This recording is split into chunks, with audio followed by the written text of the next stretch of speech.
Dicen que el poder absoluto corrompe definitivamente. Pero en Venezuela, el poder no solo corrompió, pudrió el alma de una nación entera. Esta es la crónica de un conductor que chocó un país y terminó con esposas en las muñecas. Nicolás Maduro Moros, el hombre que heredó un trono de petróleo y sangre. No tenía el carisma de su predecesor, pero tenía algo más peligroso: el miedo a perderlo todo y la voluntad de quemar el reino para reinar sobre las cenizas. La muerte de Chávez dejó un vacío que Maduro llenó con misticismo barato y lealtades compradas. Mientras el mundo miraba con duda, él consolidaba el control sobre los militares, comprando conciencias con los últimos dólares de la bonanza. Pero la fiesta del petróleo se acabó, y con ella, la máscara de la democracia. Las filas del hambre comenzaron a formarse.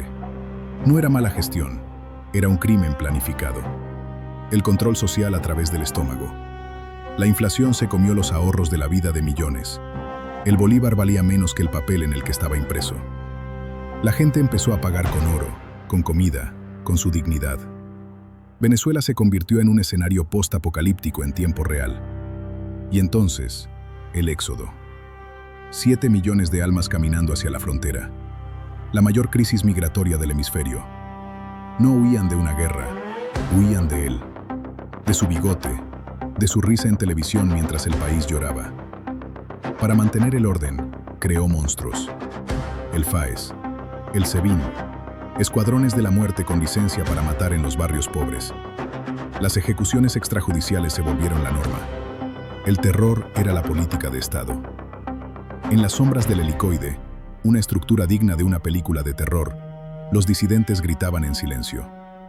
La ONU documentó torturas eléctricas, asfixias, el horror puro institucionalizado bajo la excusa de proteger la revolución.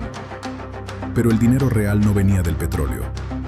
Dos rumores se confirmaron: el cártel de los soles.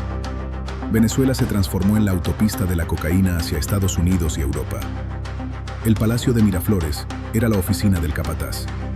El Departamento de Justicia de Estados Unidos puso precio a su cabeza: $15 millones. Ya no era un presidente, era un fugitivo internacional con un país como rehén. La soga empezaba a apretarse, pero él se aferraba con ayuda de aliados oscuros: rusos, iraníes, cubanos. La guardia pretoriana extranjera que lo protegía de su propio pueblo. Mientras tanto, las conspiraciones internas crecían. Operación Gedeón, levantamientos fallidos. La paranoia lo consumía. No dormía 2 noches en el mismo lugar. Las elecciones fueron una farsa tras otra.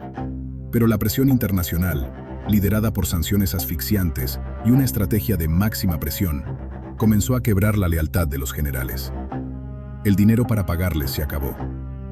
Aquí entramos en el terreno de lo que nadie vio venir: la traición final. Fuentes de inteligencia sugieren que su círculo más íntimo negoció su entrega a cambio de inmunidad.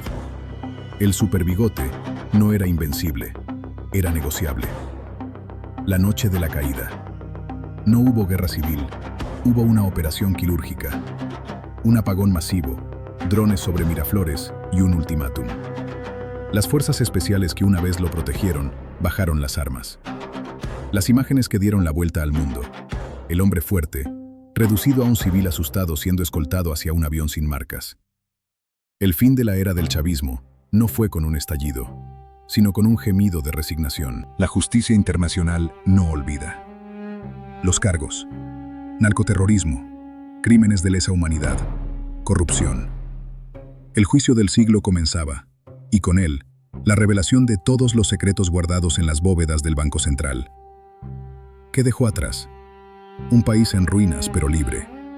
Una generación marcada por el trauma y la diáspora. La historia lo recordará no como un presidente, sino como el carcelero de Venezuela. Pero atención, la bestia herida aún respira en sus seguidores. Las células durmientes, los colectivos armados, la sombra del madurismo amenaza con volver si nos descuidamos.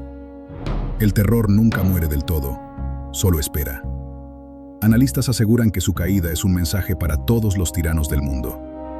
No importa cuántos muros construyas, ni cuántos generales compres. Al final, siempre llega la factura, y el precio es tu libertad. La reconstrucción tardará décadas, pero esa noche, cuando el avión despegó llevándoselo, Por primera vez en 25 años, Venezuela respiró. El miedo cambió de bando. ¿Fue una conspiración de la CIA? ¿Una traición interna? ¿O simplemente el peso de la propia incompetencia? La historia real aún se está escribiendo en los tribunales federales. Lo que es seguro es que Nicolás Maduro ha pasado de ser el hombre más poderoso de Venezuela a ser el recluso número... Bueno, eso lo dirá el tiempo. El ciclo se ha cerrado. Si quieres conocer los detalles más oscuros de su juicio y lo que revelan los papeles de Miraflores, suscríbete. Estamos investigando a sus cómplices que aún están libres. Esto no ha terminado. Soy el narrador de esta historia, y esto fue el ascenso y caída del dictador. Comenta abajo. ¿Crees que tendrá un juicio justo o debió tener otro final? Nos vemos en la oscuridad.